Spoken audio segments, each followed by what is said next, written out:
अस्सलाम वालेकुम, welcome to Excel मज़ा। अपने चैनल एक्सेल मज़ा में आपको खुश आमदीद कहता हूँ।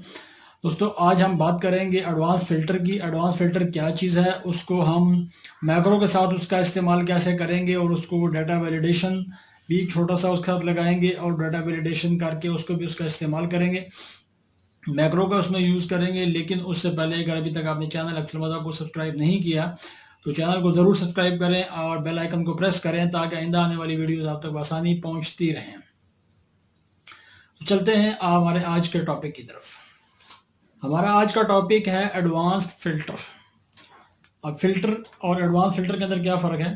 फिल्टर जो है वो आपके सामने जो डाटा के अंदर एक बहुत बड़ा फिल्टर का बटन होता है, आप उस पर क्लिक करते हैं। आपकी जो एक आपका जो डाटाबेस होता है, जो आपका जो टेबल होता है, उसके ऊपर जो इसकी फील्ड्स होती हैं वहाँ पे फिल्टर लग जाता है और आप अपनी मर्जी अपने क्राइटेरिया के मुताबिक वहाँ से फिल्टर करते रहते हैं।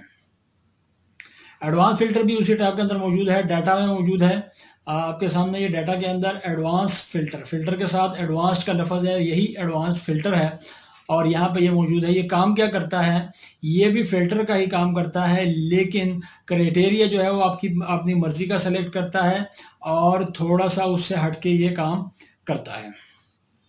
एक क्राइटेरिया पे भी काम कर सकता है, एक से ज़्यादा क्राइटेरियाज पे भी काम कर सकता है। जबकि फ़िल्टर जो होता है, उसमें क्या होता है कि जो सादा फ़िल्टर है, उसमें अगर आप एक फ़ील्ड के ऊपर एक क्राइटेरिया लगाते हैं, तो फिर आप उसके साथ वाले फ़ील्ड के ऊपर आपको फिर दोबारा क्राइटेरिया लगाना पड़ता है। अगर आपको तीसरा क्राइटेरिया सेलेक्ट करना पड़े, तो फिर आपको तीसरे फ़ील्ड के ऊपर भी क्राइटेरिया लगाना पड़ता है। इसमें आप एक साथ 2 या 2 से ज़्यादा फ़ील्ड को सेलेक्ट कर सकते हैं और अपनी मर्ज़ी के क्राइटेरिया के मुताबिक डाटा को फ़िल्टर कर सकते हैं।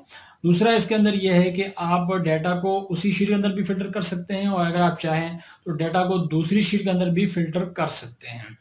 तो देखें जी, यहाँ पे डाटा के अंदर एडवांस फ़िल्टर मौजूद है। आपको मैं बता दूँ, मेरे पास ये समरी मौजूद है, सेल समरी है जनवरी 2019 की। मुख्तलिफ एरियाज़ हैं मेरे पास। मैं तकरीबन इसी शीट को इस्तेमाल कर रहा हूँ हर लेसन के लिए, लेकिन हमें चूँकि पढ़ना है और उसको मतलब या उसको मतलब चीज़ को सीखना है, तो उसके लिए हमें डाटा यही चाहिए और इसी डाटा के ऊपर हम काम करते चले जा रहे हैं। जी, तो हम डाटा में आते हैं, एडवांस के ऊपर हम क्लिक करते हैं। आपके सामने एक छोटी सी विंडो ओपन होती है। यहाँ पे अगर आप देखें तो एडवांस्ड फिल्टर इसके ऊपर लिखा हुआ है और यहाँ पे दो चीज़ें हैं एक्शन के लिए, filter in this in the list, filter the list in this in the place, और फिर है जी कॉपी टू अनदर लोकेशन। आप यहीं पे, यहाँ पे डाटा आपका पड़ा हुआ है, यहीं पे आपका डाटा फिल्टर हो जाए, ये पहली ऑप्शन है। दूसरी है कि आप किसी दूसरी लोकेशन के ऊपर, किसी दूसरी शीट के ऊपर जाके आप इसको फिल्टर कर सकते हैं। इससे है जी लिस्ट रेंज। लिस्ट रेंज कौन सी है? हमारी यही लिस्ट रेंज है। इसको हम यहाँ से सेलेक्ट करेंगे, इंटर को प्रेस करेंगे और फिर आ जाते हैं जी नेक्स्ट। हमारा जो बटन है वो है क्राइटेरिया रेंज का। क्राइटेरिया रेंज के ऊपर अगर हम आके यहाँ पे देखें, एरिया, मुझे जो फील्ड है उसको लाजिमन सेलेक्ट करना है। उसके नीचे जो कुछ लिखा हुआ है उसी को फिल्टर करेगा। मैं इन दोनों को सेलेक्ट करता हूँ। तो एरिया के नीचे डीजी खान लिखा हुआ है, तो मैं अगर अभी इंटर करके बाहर आऊँगा और मुझे यहीं पे इसको फिल्टर करना है इन प्लेस के ऊपर, तो मैं ओके करूँगा और फिर मैं बाहर आ जाऊँगा। तो आपके सामने ये डीजी खान का जो एरिया है वो फिल्टर हो जाएगा। आपके सामने डीजी खान का एरिया फिल्टर हो चुका है। अब अगर हमें फिल्टर को क्लियर करना है तो फिर हम क्लियर के बटन पे यहाँ पे जाएंगे और इसको क्लियर कर देंगे। ठीक है, उसके अलावा यहाँ पे कोई चीज़ नज़र नहीं आ रही। लेकिन अब मैं काम करता हूँ, एडवांस को दोबारा फिर मैं क्लिक करता हूँ और यहाँ पे मैं लिस्ट रेंज वही सेलेक्ट कर देता हूँ क्योंकि हमारी लिस्ट रेंज वही है। अब मैं क्राइटेरिया रेंज जो है उससे मैंने वही सेलेक्ट किया हुआ है। अब वो कह रहा है जी, अब मैं दूसरी ऑप्शन पे आके देखता हूँ कि जी copy to another location. Copy to another location को जैसे ही मैं ऑन करूँगा तो आपके सामने कॉपी टू ये वाला जो आपके सामने बटन है ये ओपन हो जाता है। इसको मैं क्लिक करूँगा और यहाँ पे आके जस्ट क्लिक करके बाहर आ जाता हूँ। क्लिक करने के बाद इंटर को प्रेस किया, बाहर आ गए, ओके को प्रेस करेंगे और आपका वो वाला डाटा वहाँ से उठ के यहाँ पे आ जाएगा। तो सादा फिल्टर है, सिंपल फिल्टर है, उसमें डाटा वहीं पे रहता है। इसमें आप डाटा एक जगह से दूसरी जगह उठा के भी रख सकते हैं। यहाँ तक कि मैंने भी यहाँ पे रखा है। तो अभी दूसरी सूरत में हम क्या करते हैं कि इसको दूसरी शीट में जाके रख देते हैं। Copy to another location, copy, और अभी मेरे पास यहाँ पे शीट मौजूद नहीं है तो मैं फिलहाल यहाँ पे एक शीट इंसर्ट कर लेता हूँ। शीट यहाँ पे आ गई है। एडवांस पे जाऊंगा, सारी की सारी मेरी चीज़ें वही हैं, क्राइटेरिया रेंज और लिस्ट रेंज वही है, सिर्फ अनदर लोकेशन। तो इसके लिए मैं आ जाऊंगा इस शीट के ऊपर, यहाँ पे मैं आके इसको क्लिक कर दूंगा। क्लिक करने के बाद मैं ओके करूंगा और बाहर आ जाऊंगा। ठीक है, अब जैसे ही मैंने यहाँ पे आके क्लिक किया तो ये एक मैसेज आ गया, और मैसेज क्या आया है, देखें ये जब फिल्टर करता है तो ये एक्टिव शीट के ऊपर फिल्टर करता है, और एक्टिव शीट वो होती है जहाँ पे हम काम कर रहे होते हैं। अब चूंकि इसको हमने दूसरी एक एडवांस के ऊपर में क्लिक करने के बाद भी देखें यहाँ पे ये जो मैं अनदर लोकेशन वाली मैं बात कर रहा हूँ, कॉपी टू अनदर लोकेशन, इसकी मैं बात कर रहा हूँ। तो इस पे ये दूसरी शीट पे जाके अगर इसको करना हो तो ये एक्टिव शीट अच्छा चाहिए, जिस शीट पे हम काम कर रहे होते हैं वही एक्चुअली हमारी एक्टिव शीट होती है। अब अगर मैं दूसरी शीट पे इसको जाके लेके जाना है, फिल्टर करना है, तो हमें उस शीट को एक्टिव करना पड़ेगा। एक्टिव करने के लिए क्या है कि हम उस शीट पे चले जाएं। हम इस शीट के ऊपर आ गए हैं, अब हम यहीं से हम एडवांस में जाते हैं, और एडवांस में जाके फिर हम यहाँ पे लिस्ट रेंज यहाँ से सेलेक्ट करेंगे, और लिस्ट रेंज यहाँ से सेलेक्ट हो गया। अब फिर एडवांस में जाएंगे, एडवांस में आने के बाद फिर मैं लिस्ट रेंज सेलेक्ट करूंगा, तो वो लिस्ट रेंज मेरी दूसरी शीट के ऊपर पड़ी है। मैं वहां पे जाऊंगा और इंटर को मैं प्रेस करूंगा, फिर मैं क्राइटेरिया रेंज को सेलेक्ट करूंगा, तो क्राइटेरिया रेंज भी वहीं पे है। तो ये देखें, ये मैंने यहाँ से क्राइटेरिया दे दिया, इंटर को प्रेस किया, और कॉपी टू अनदर लोकेशन मैंने सेलेक्ट किया हुआ है। मेरा सेल वहीं पे पड़ा हुआ है जहाँ पे मैं जिस शीट में आया था जिस वक्त, तो ये सेल यहाँ पड़ा हुआ था। मैंने जस्ट यहाँ पे आके इसको ओके करना है, सॉरी, यहाँ पे आके मुझे यहाँ ये वाला बटन को प्रेस करना है, और इसको यहाँ पे आके मुझे ओके करना है। ओके करूंगा तो वो जो डाटा है वो वहां से उठ के यहाँ पे आ गया। देखिए उसका टोटल जितनी फील्ड्स होंगी वो सारी की सारी उठ के यहाँ पे आ जाएंगी। हालांकि मैंने वहाँ पे सिर्फ एरिया का जो फील्ड क्राइटेरिया में दिया था, लेकिन एडवांस फिल्टर करता क्या है कि आपके जो टोटल जितनी भी फील्ड्स होंगी उनको उठा के दूसरी शीट पे ले जाएगा, दूसरी लोकेशन के ऊपर ले जाएगा। ये शीट 2 भी हो सकती है, 3 भी हो सकती है, 4th भी हो सकती है, आप कहीं पे भी इसको ले जा सकते हैं, लेकिन शीट वो एक्टिव होनी चाहिए। और उसको एक्टिव रखने के लिए क्या है कि आप उस शीट पे जाएं और फिर एडवांस के ऊपर क्लिक करें। मैं दोबारा यहाँ पे आता हूँ, इसको मैं यहाँ से डिलीट कर देता हूँ, तो मैंने यहाँ से डिलीट कर दिया। अब मुझे चूंकि इस शीट के ऊपर शीट 2 पे लेके आना है, तो मुझे एडवांस में शीट 2 पे जाऊंगा, एडवांस में जाऊंगा। एडवांस में जाने के बाद फिर मुझे चूंकि वो लिस्ट चाहिए, तो वो लिस्ट यहाँ पड़ी हुई है शीट 1 के अंदर। मैं यहाँ पे आ गया, शीट 1 से ये लिस्ट में यहाँ से उठाऊंगा, इंटर एडवांस्ड लिस्ट रेंज जो कि शीट 1 के अंदर पड़ी हुई है, और इंटर को मैंने प्रेस किया है। क्राइटेरिया रेंज वो वहीं पे है उसी शीट 1 के अंदर। मैं यहाँ पे गया, अब मैंने यहाँ पे आके क्या किया, कॉपी टू अनदर लोकेशन, तो मैं उसी शीट में आ गया जो कि एक्चुअल में एक्टिव मैं करके गया था। अब यहाँ पे आके मैं कहीं पे भी क्लिक करूँगा और इंटर को प्रेस करूँगा, ओके करूँगा और बाहर आ जाऊँगा, और वो डाटा उठ के यहाँ पे आ जाएगा। यहाँ तक तो बात आसान है, कोई मसला नहीं है। ठीक है जी। अब हमें चूंकि इसको मैक्रो के साथ लगाना है और वैलिडेशन के साथ लगाना है, हम ये चाहते हैं कि हमारे पास एक ड्रॉप डाउन लिस्ट आ जाए। उस ड्रॉप डाउन लिस्ट से हम सिलेक्शन करें, क्लिक करें और डाटा फिल्टर हो जाए। उसके लिए देखें, मैंने यहाँ पे उसकी 2 फील्ड्स हैं, दोनों फील्ड्स अगर ज़्यादा फील्ड्स होंगी तो आपको ज़्यादा फील्ड्स लेनी पड़ेंगी। मैं यहाँ से दोनों फील्ड्स यहाँ पे इंसर्ट कर, यहाँ पे मैंने दोनों फील्ड्स ले ली हैं। ठीक है, इन दोनों के डाटा को मैं यहाँ पे ख़त्म कर देता हूँ। ये जो मेरे पास लिस्ट है इसकी मुझे ड्रॉप डाउन लिस्ट बनानी है, या मुझे इसकी ड्रॉप डाउन लिस्ट बनानी है, तो मैंने इसको सेलेक्ट कर लिया। इसको सिलेक्शन के बाद मुझे यहाँ पे देखें नेम बॉक्स है, ये नेम बॉक्स आपको यहाँ पे नज़र आ रहा है। इसको मैं यहाँ पे आके मैंने टोटल सिलेक्शन कर लिया, मैं यहाँ पे आके इसको नाम देता हूँ, फर्ज किया एरिया।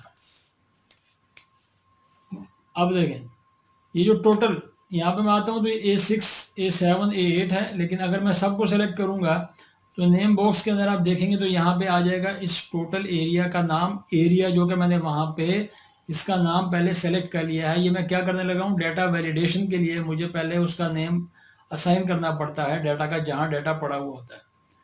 अब मुझे जाना है डाटा वैलिडेशन में। तो डाटा में आएंगे और यहाँ पे क्या करेंगे जनाब, वैलिडेशन में आएंगे और उसके बाद फिर क्या करेंगे, डाटा टूल्स में, डाटा टूल्स के बाद फिर डाटा वैलिडेशन में, और ये मेरी जो G2 के अंदर जहाँ कर्सर पड़ा हुआ है यहाँ से मैं एनी वैल्यू को हटाऊंगा और यहाँ पे लिस्ट कर दूंगा, लिस्ट करूंगा, सोर्स में आऊंगा, सोर्स पे आके F3 को प्रेस करूंगा। F3 को प्रेस करने के बाद यहाँ पे वो सारी की सारी लिस्ट आ रही हैं जो यहाँ पे पहले बनी हुई हैं। अभी मैंने एक और लिस्ट बनाई एरिया के नाम से, तो एरिया यहाँ पे आ रहा है, मैंने इसको ओके कर दिया और इसको भी ओके करके बाहर आ गया। अब आप देखेंगे तो यहाँ पे आपके सामने ये ड्रॉप डाउन लिस्ट बन चुकी है, आपके सामने यहाँ पे ड्रॉप डाउन लिस्ट बन चुकी है। वो सारे एरिया जो वहां पे आ रहे थे वो अब यहाँ पे आने शुरू हो गए। अब हमें क्या करना है, अब हमें पड़ेगी ज़रूरत मैक्रो की। मैक्रो को हम ओपन कहाँ से कर सकते हैं, हम डेवलपर के टैब में जा सकते हैं, हम व्यू के टैब में जा सकते हैं, दोनों जगह से जाके हम मैक्रो को रिकॉर्ड कर सकते हैं। और मैक्रो है क्या चीज़, मैक्रो एक रिकॉर्डिंग सिस्टम है जो कि एक्सेल के अंदर जितनी एक्टिविटीज़ होती हैं उन तमाम को रिकॉर्ड करता है और बवक्त ज़रूरत फिर उसको रन करके आपकी ज़रूरत को पूरा करता है। अब मुझे ये काम मैक्रो से लेना है तो इसलिए मैं मैक्रो को रिकॉर्ड करूंगा। मैक्रो क्या करेगा, मेरी एक्टिविटीज़ को चेक करेगा, उसके सामने मुझे वो सब कुछ करना पड़ेगा जो कि मुझे डाटा को फिल्टर करते हुए काम करना पड़ता है। मतलब मुझे यहाँ पे आके इसके ऊपर क्लिक करना पड़ेगा, उसके सामने अगर मैं क्लिक नहीं करता और वैसे ही मतलब मैं यहाँ पे वो कर दूंगा तो फिर वो बार बार उसी को आके फिल्टर करेगा जो यहाँ पे लिखा हुआ। लेकिन मुझे उसके सामने ये वाला काम करना पड़ेगा, ये वाला सिर्फ। उसके बाद वो क्या करेगा, वो खुद बहुत फिल्टर करेगा। ठीक है, तो मैक्रो को रिकॉर्ड करने के लिए व्यू में जाएंगे, व्यू में जाने के बाद फिर रिकॉर्ड मैक्रो में आएंगे, मैक्रो में रिकॉर्ड आने के बाद फिल्टर इसका नाम रखेंगे। सबसे पहले नाम पूछता है, शॉर्ट की मांगता है, हमें शॉर्ट की नहीं अभी फ़िलहाल देनी, अलग से चीज़ है। हम इसको इसी वर्कबुक में इस्तेमाल कर सकते हैं। ओके करेंगे, बाहर आ जाएंगे, रिकॉर्डिंग शुरू हो गई है। लेफ्ट साइड पे छोटा सा बटन बन गया है। अब यहाँ पे मुझे उस डाटा को यहाँ पे लाना है। ये जी जो मेरा है अपना जी वाला जो मेरा कॉलम है ना, जो G4 है, G4 जो मेरा कॉलम है, यहाँ पे मुझे उसको लेके आना है। ठीक है, तो मैं क्या करूँगा, सिंपल जाऊँगा। अब मैंने सिंपल यहाँ पे जाके उसके सामने काम करना है, तो सिंपल मैं क्या करूँगा, यहाँ पे जाके चेंजेस लाऊंगा। चेंजेस यहाँ पे ले आया। अब अपना कर्सर लेके आऊँगा नीचे और फिर जाऊंगा डाटा में और फिर जाऊंगा एडवांस में। एडवांस में जाने के बाद मेरी ये दोनों चीज़ें क्राइटेरिया और लिस्ट रेंज उसको मैं ठीक कर लेता हूँ। कॉपी जो है उसको मैं अनदर लोकेशन यहाँ पे कर लेता हूँ और इसको मैं ओके कर लेता हूँ। इतना काम मुझे यहाँ पे करना है। इसको मैं बड़ा भी कर देता हूँ कि मैक्रो ये भी नज़र आए कि बाद में फिर वो ना कि छोटा सा रह जाए। ओके, अब मैंने आके मैक्रो की रिकॉर्डिंग यहाँ बंद कर दी। अब क्या करना है, मुझे उसी मैक्रो को बार बार यहाँ पे रन करवाना है। तो मैं जाऊँगा व्यू में और ये फिल्टर मेरा फिल्टर का वो है अपना मैक्रो है, इसको मैं यहाँ पर रन करवाऊँगा। तो देखें मैं यहाँ पे जाके एरिया को चेंज करूँगा और जैसे ही मैं यहाँ पर रन करवाऊँगा तो आपके सामने ये डाटा यहाँ पे फ़िल्टर होता रहेगा। शावर का डाटा यहाँ पे आ गया। यहाँ से मैं अगर रहीम यार ख़ान को सेलेक्ट करूँ तो जितनी दफ़ा रहीम यार ख़ान यहाँ पे आ रहा होगा उतनी दफ़ा वो इसको यहाँ पे फ़िल्टर कर देगा। ठीक है, बहुत ही आसान सा सब्जेक्ट है, आपको पसंद आएगा। अब उस हमने बार बार वहाँ पे जाना नहीं है, वो जो व्यू में जाके मैक्रो में जाना, वहाँ पे नहीं जाना। हम एक बटन बना लेते हैं। बटन बनाने के लिए इंसर्ट में जाएंगे, इंसर्ट में जाने के बाद शेप में जाएंगे, शेप में से हम कोई भी बटन यहाँ पे ले लेते हैं और यहाँ पे आके उसको नाम दे देंगे जनाब फ़िल्टर का। राइट क्लिक करने के बाद यहाँ पे हम लिख देते हैं फ़िल्टर। या एडवांस फ़िल्टर जो भी आपने रखना है वो रख लें। इसको मैं थोड़ा सा फॉर्मेट में जाके चेंज करता हूँ, दरमियान में करता हूँ और इसकी अलाइनमेंट वगैरह मैंने चेंज कर ली। इसको मैंने फ़िल्टर के नाम से कर दिया। वो वाला जो फ़िल्टर अभी हमने रिकॉर्ड किया था वो उसको हम इसको असाइन करेंगे। राइट क्लिक करेंगे, असाइन मैक्रो पे जाएंगे और यहाँ पे फ़िल्टर वो जो मैक्रो हमने रिकॉर्ड किया था वो इसको असाइन करेंगे राइट क्लिक करने से। और यहाँ पर राइट क्लिक पे गए, फिर असाइन मैक्रो पे गए। अब वो मैक्रो यहाँ पे आ रहा है फ़िल्टर के नाम से, तो उसको जस्ट हम ओके कर देंगे। ठीक है, अब देखें काम ऑटोमेटिक हो चुका है, ऑटो हो गया है। देखें, कराची पे क्लिक किया, कराची का डाटा आ गया, मुल्तान पे क्लिक किया, मुल्तान का डाटा आ गया। मैक्रो बहुत अच्छा काम, बहुत अच्छा रिज़ल्ट। उम्मीद है कि आपको पसंद आएगा। आपने बस स्टेप बाय स्टेप इसको करते चले जाना है, बटन पे क्लिक करना है और आपका डाटा आपके पास फ़िल्टर होके आता रहेगा। एक ही दफ़ा आप किसी भी डाटाबेस में ये काम करना है और फिर नेक्स्ट टाइम आपको वो सारी खज्जल ख्वारी जो अभी की है वो दोबारा करने की ज़रूरत नहीं होगी। वीडियो आपको पसंद आएगी और पसंद आए तो शेयर करना मत भूलें और चैनल को ज़रूर सब्सक्राइब करें, कमेंट्स करें। आज के लिए इतना ही काफ़ी। अल्लाह हाफ़िज़।